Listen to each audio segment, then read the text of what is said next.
Sir நீங்க சொல்லிட்டு அப்படியே கண்டினியூ பண்ணுங்க. மக்களுடைய வழக்கறிஞர் வந்து கோச்சக்கூடாது. ஏன்னு கேட்டீங்கன்னா, அரசே எல்லாமே செய்யுது அப்படின்றது ஒரு நல்வாழ்வு அரசு. அந்த அரசாங்கத்துக்காக, அந்த ஆட்சிக்காக நானும் தான் ஓட்டு போட்டு உட்காந்துருக்கேன். அப்ப திருவாளர் பொதுஜனங்களுக்கு ஒரு திட்டம் வருதுன்னு சொன்னா, இப்ப இதுக்காக நான் வந்து எல்லா ஆட்சியாளரும் சொல்லல. கடந்த 67 ஆண்டுகளா கழக ஆட்சிகள் தமிழ்நாட்டுல கோல் வச்சுட்டு இருக்கு மாறி மாறி. ஏ போனா பி, பி போனா ஏ அப்படிதான் வந்துட்டு இருக்கு. இந்த நிலையில ஒரு அரசு திட்டங்கள் வந்து கடைநிலைக்கு போய் சேரல. சேராத்துக்கு யார் முட்டுக்கட்டை? அரசு துறை அலுவலர்களா இல்ல கரவேட்டிகளா அப்படின்னு பார்க்க போனா ஒரு உதாரணம் சொல்றேன்.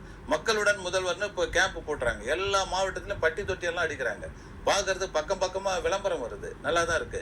அங்க போய் பார்த்தோம்னா அதுக்கு வந்து 50 ரூபாய் செலவு பண்ணுது அரசாங்கம். என்னுடைய வரிப்பணத்துல 50 ரூபாய் செலவு பண்ணி மக்களுடன் முதல்வர்ன்ற ஒரு முகாம் நடத்துறப்போ திருவாளர் பொதுஜனங்களுடைய தீர்வு காணப்படலைன்னா அந்த பிரச்சனைக்கு அந்த முகாம் வேஸ்ட் தானே. 50,000 வேஸ்ட் தானே என்னுடைய வரிப்பணம். அங்க யாரு போட்டீங்கன்னா கரவேட்டி கட்டியிருக்க ஆளுங்கட்சியை சேர்ந்த கரவேட்டி கட்டியிருக்கிற அலுவலர்கள் தான் அங்க இருக்காங்க. கட்சிக்காரங்க தான் இருக்காங்க. நிகழ்ச்சியோட அதாவது அவங்க கட்சியோட விளம்பரத்துக்காக இந்த கட்சியோட விளம்பரத்துக்கு இல்ல, அந்த கட்சிக்காரர்களுடைய வேலை தான் அங்க நடக்குது. கட்சி உதாரணத்துக்கு வந்து மகளிர் உரிமை தொகை சொல்றேன்னா அந்த கட்சி சேர்ந்தவங்க அவங்களுக்கான மனு தான் அங்க வந்து ஓகே ஆகுது.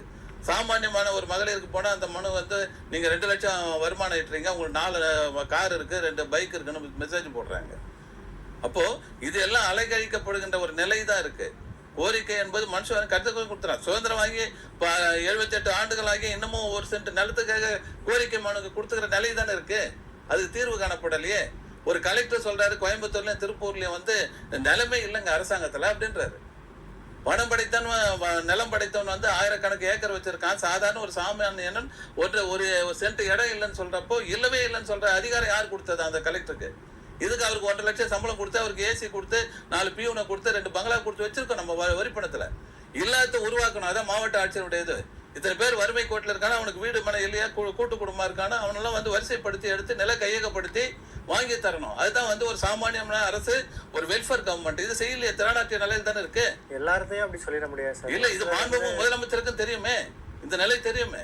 இப்ப இத்தனை முகாம் நடத்துறாங்க இல்ல, அவரும் வந்து ஊர் ஊரா போய் மக்களுடைய குறை கேட்டவர் தானே. மக்கள் டைரக்டா சந்தித்து அவங்களோட குறைய சொல்றதுக்கான வாய்ப்பு இருக்கா? கண்டிப்பா இருக்கு. அதுக்காக தான் கிராம சபை எல்லாம் இருக்கு. அந்த கிராம சபை முழுமையா சுதந்திரமா செயல்படணும் தான் என்னுடைய குற்றச்சாட்டு. காரணம் என்னன்னு கேட்டீங்கன்னா கிராம சபை நடக்கு சார். ஆனா மக்களே வந்து இப்போ அவ்வளோக்கா கலந்துக்கிறதே இல்ல. முக்கியமான காரணம் என்னன்னு கேட்டா கண்டிப்பாக கிராம சபை வந்து ஒரு இண்டிவிஜுவல் பாடி. அது வந்து கட்சி சார்பு இல்லாத ஒரு நிலை. அப்ப கட்சி சார்பு இல்லாத நிலை வந்தாலும் அவங்க என்ன பண்றாங்க, ஆளுங்கட்சி இருக்கு அந்த கரவேட்டி கட்டிக்கிறாங்க.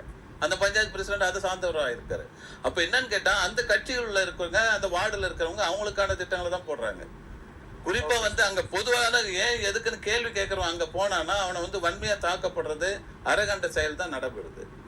அப்ப இது காரணம் என்ன? அப்படி இல்லைன்னா மகாத்மா காந்தி தேசிய ஊரக வேலை வாய்ப்பு திட்டம் 100 நாள் வேலை செய்யற ஆளுங்களை எடுத்து அந்த உட்கார வச்சு தீர்மானத்தை நிறைவேற்ற நிலையில் தான் இருக்கு. அப்போ உண்மையான ஜனநாயகம் எங்கே போச்சு? நீங்க சொன்னீங்கல்ல ஆரம்பத்துல மகாத்மா காந்தி வந்து கிராமங்கள் தான் உயிர் வாழுதுன்னு.